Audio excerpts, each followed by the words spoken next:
I am a proud United States citizen. I'm born and raised in the United States. I'm born and raised in the United States to Mexican immigrants. And now I find myself an immigrant myself in Russia. I have been living in Russia for almost 3 years next year, and I am happily married here in Russia. And most of my life after I arrived in Russia has been almost the entire time scrutinized, and it's my own fault for putting it on video and talking about my life here, and sharing my experiences with you guys. Of course, you're going to get a lot of hate, but one of the greatest things that ever came from this experience has been the collaborations that I've made with The Real Reporter. Many of you guys know me because of his channel, and actually, one of the videos is now at 3.1 million views. That is the second episode. The first episode made it to 2 million views. I basically grew up in the war. I'm not saying I'm some sort of hero, but I got my money's worth when it comes to the Afghanistan war. I was a combat engineer. I did route clearance and demolition work. And my primary job was basically route clearance or ground patrols with the metal detector, sweeping for IEDs.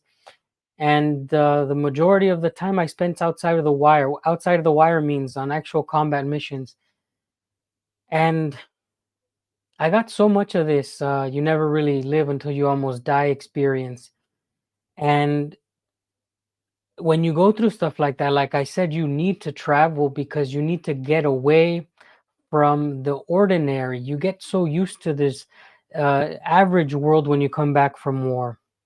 You know, you see the same things, the same routines. You get bored of the people who are around you.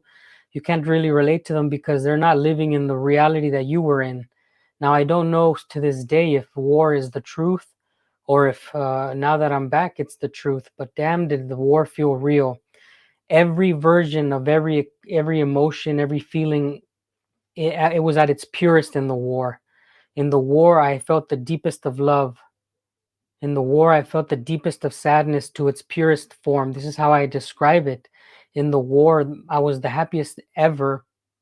In the war, I was the saddest ever, the scaredest I've ever been. And I say that because I remember these feelings, how high I felt. And so when you come back, you know, you don't feel that that's real life anymore. So after I got out of the military, I traveled. And I traveled everywhere. I've been to so many countries, but I traveled to look for suffering, you know, because I wanted a challenge and adversity. I wanted to feel like I could survive new things. Russia was on my list, and I'm not saying that this place healed me, but it's constantly giving me new things to overcome. There's so many challenges here in Russia. I've always told you guys that Russia is not a place for like easy mode, right? The thing that made my story here in Russia interesting is that yes, I am a war veteran. I am a proud United States Marine Corps Afghanistan war veteran. And I say that with pride because I'm not ashamed of what I've done, what I did, why I served. There's many men that have gone to war before me. Many men will go to war after me, not only for the United States, but for Russia, I mean, every country in its lifetime has been in war or in conflict. And I don't hide my service. I am not a traitor. I will never betray my motherland. I know exactly what I am.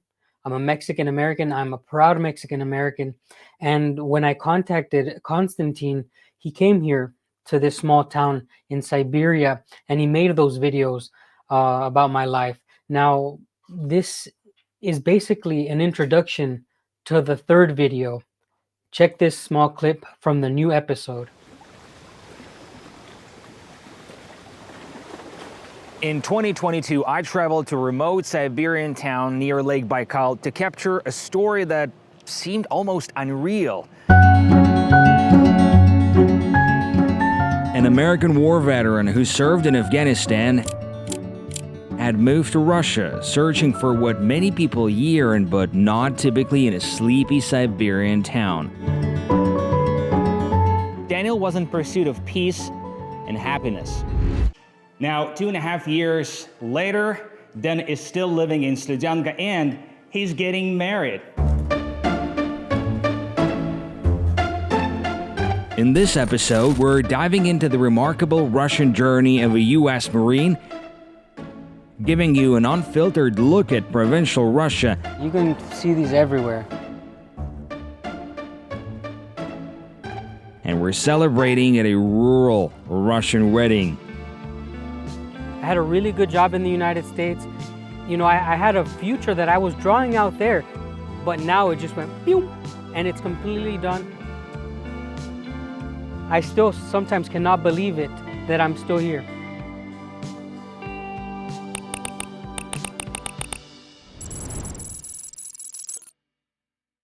If you don't know what my channel is about, I'm basically doing the things that I want to do, showing you how my house projects are going. Like, I'm building a house.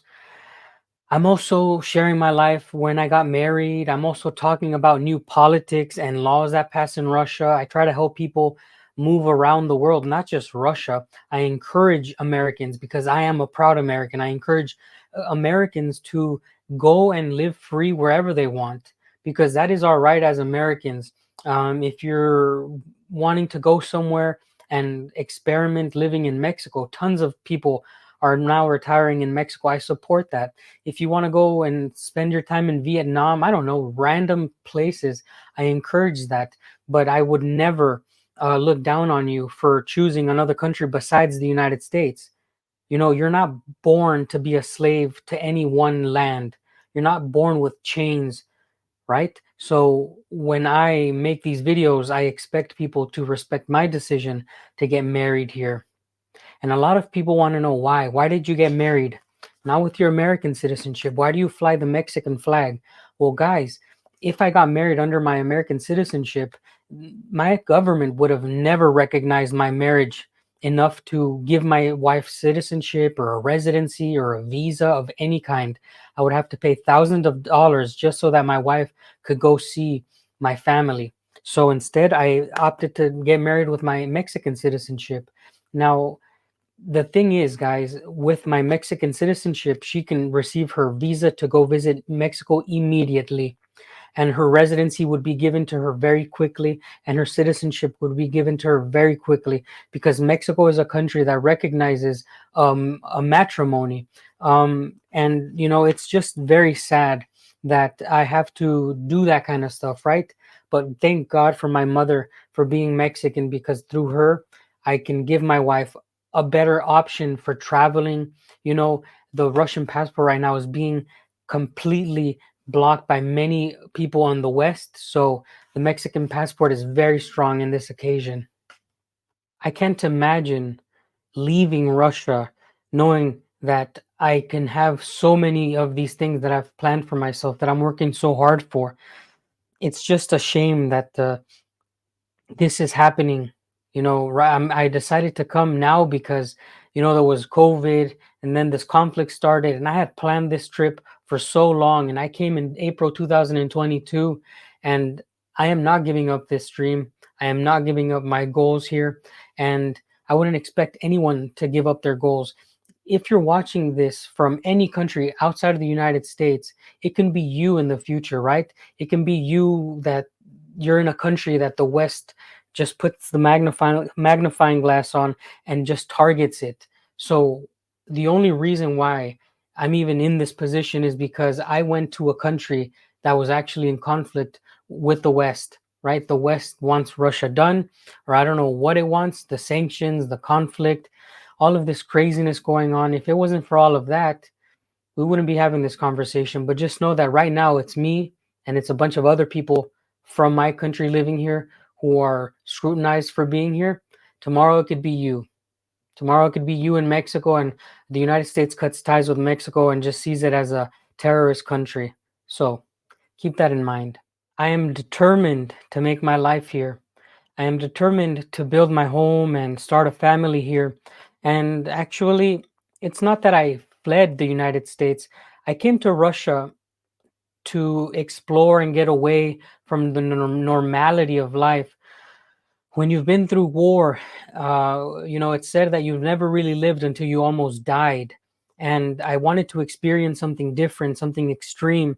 So I traveled to Russia and I fell in love with just the possibilities of a new world. And then I met my future wife here in Russia, and we started going steady and all. And I saw my life just go in a direction that I never planned for. I could have never, I mean, I've never wanted to live in Russia and make a family here. When I was 22, 21 years old, I even thought that one day I would have to go to war with Russia. This is the truth. I'm a Marine and I had been to war, and I thought, okay, what's next, right? That is the mentality that I had as a young man. And so I feel that I am in a good place now. If you want to know more, please go now. Click now on The Real Reporter. It should be in blue on the screen. Go watch the new episode, but also go watch back those two first episodes that came before this, so you understand more about my life. I feel that right now more than ever is the time for people to just take a risk and take a leap of faith. The link to the new video will be published down below. If you can't find that, the Real Reporter channel is going to be on the title of this screen. It's going to be in blue. It'll take you straight to that channel, and it should be the newest video on his page. Please go watch episode 3 about my life here in Sludanka. Thank you guys for your support, and I'll see you guys this weekend for the next video on my channel.